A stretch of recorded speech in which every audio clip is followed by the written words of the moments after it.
भक्तीचा सोहळा अन निसर्गाचा कहर. आसेगाव पेण येथील यात्रेवर पावसाचे सावट.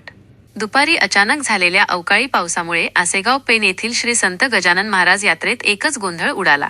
भर दुपारी आभाळ दाटून आले आणि काही वेळातच जोरदार सरी कोसळल्याने यात्रेतील मंडप, फळ आणि तात्पुरती दुकाने विस्कळीत झाली. यात्रेसाठी मोठ्या संख्येने भाविक गावात दाखल झाले होते. मात्र पावसामुळे अनेकांना आसरा घ्यावा लागला. तात्पुरत्या टपऱ्यांवर प्लास्टिक व ताडपत्री लावून उभ्या केलेल्या दुकानांमध्ये पाणी शिरल्याने विक्रेत्यांचे नुकसान झाले. खेळणी, मिठाई, कपडे व इतर वस्तू भिजल्याने व्यापाऱ्यांना आर्थिक फटका बसला. सकाळपासून विक्री चांगली सुरू होती, पण दुपारच्या पावसाने सर्व चित्र पालटले, अशी प्रतिक्रिया काही विक्रेत्यांनी दिली.